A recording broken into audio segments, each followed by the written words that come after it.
प्रिय विद्यार्थियों, आप सबका बहुत स्वागत है। और आज हम लोग एक प्रश्न आंसर राइटिंग का लेके आए हैं, वो भी यूपीएससी का। और यूपीएससी में अगर आप देखें तो हिस्ट्री ऑप्शनल में एक प्रश्न आया 2022 में। अब हम लोग जो भी प्रश्न आए हुए हैं धीरे धीरे उनके आंसर फॉर्मेट पे जाने वाले हैं। AWIP सीरीज है, वो आप सब जानते हैं, और उसके लिए अलग से प्लेलिस्ट भी है। तो उसी के जो संदर्भ में एक प्रश्न हमने उठाया है कि प्लासी की लड़ाई 1757 एक झड़प थी, जबकि बक्सर की लड़ाई एक असली युद्ध था। स्पष्ट कीजिए। एक आपको मैंने लेक्चर दिया था इसके पीछे, तो उसमें पूरी चर्चा की गई है। अब इस प्रश्न को कैसे लिखेंगे, हम लोग आते हैं इस प्रश्न के ऊपर। देखिए, सबसे पहले आप एक इंट्रो देंगे कि प्लासी की लड़ाई एक जो झड़प थी, आप सबको याद है कि 1757। एक यहाँ पे आप थोड़ा सा इंट्रो लिखेंगे। प्लासी की लड़ाई, प्लासी की लड़ाई कोई वास्तविक युद्ध न था, वास्तविक युद्ध नहीं था, नहीं था, बल्कि इसमें इसमें बंगाल के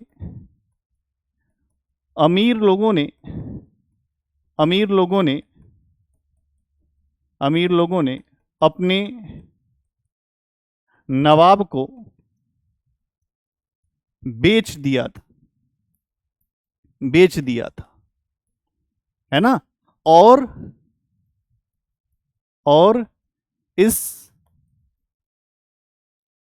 संघर्ष में, इस संघर्ष में जो युद्ध हुआ था, जो युद्ध हुआ था, युद्ध हुआ था, वह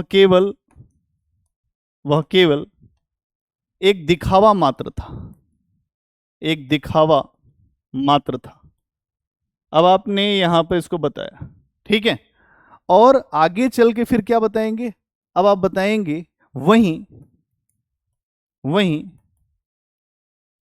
बक्सर की लड़ाई में, बक्सर की लड़ाई में अंग्रेजों को अंग्रेजों को अंग्रेजों को वास्तविक युद्ध की स्थितियां मिली, स्थितियां मिली, स्थितियां मिली, जहां तीन बड़ी शक्तियां, जहां तीन बड़ी शक्तियां जहां तीन बड़ी शक्तियां युद्ध के लिए, युद्ध के लिए एकजुट हुई थी, एकजुट हुई थी। तो थोड़ा सा यहां पे बता दें, बंगाल का नवाब हम जानते ही हैं, अवध का नवाब, अवध का नवाब, अगर आप नाम देना चाहें तो नाम दे सकते हैं, मीर कासिम, फिर सुजाउद्दौला, है ना। और जो मुगल बादशाह, मुगल बादशाह। अब यहां पर आपने बताया कि जो प्लासी की लड़ाई थी वो कोई कोई बहुत बड़ा युद्ध नहीं था, एक झड़प थी जहां पर पहले से ही मैच फिक्स कर दिया गया था। ये आपने इंट्रोडक्शन दे दिया। देखिए, ऑप्शनल में प्रश्न पूछा जाए, जीएस में प्रश्न पूछा जाए, हिस्ट्री में, यूपीएससी में खास तौर पे जो प्रश्न पूछे जाते हैं उसके एक इम्पैक्ट के ऊपर प्रश्न होता है कि क्या असर पड़ा।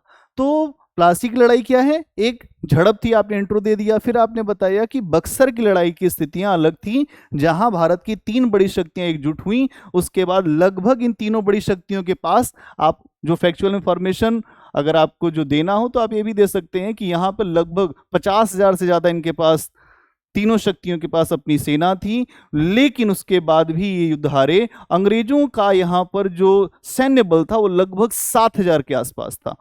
लेकिन यहां समझना यह पड़ेगा कि किस तरीके से अंग्रेजों ने अपनी सेना का संगठन किया और यहां पर उनको विजय हासिल हुई। इसीलिए प्रश्न पूछा गया, जबकि बक्सर की लड़ाई एक असली युद्ध था। मतलब अब यहां कोई भी ऐसा नहीं था कि विश्वासघाती थे इन तीनों शक्तियों के साथ और इसके इसके कारण अंग्रेज यहां विजयी हुए। यहां वास्तविक स्तर पे युद्ध हुआ जिसमें अंग्रेजों ने भारत में अपनी सर्वश्रेष्ठता स्थापित कर दी। अब निष्कर्ष क्या देंगे, तो आप ये बता सकते हैं, कुल मिलाकर कुल मिलाकर कुल मिलाकर यह कहा जा सकता है, कुल मिलाकर यहां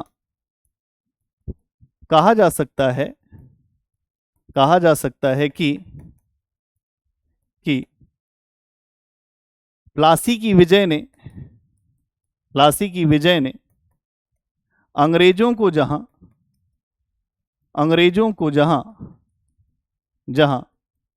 भारत में आधारभूमि प्रदान की वहीं बक्सर की विजय ने उन्हें भारत की सर्वश्रेष्ठ शक्ति बना दिया।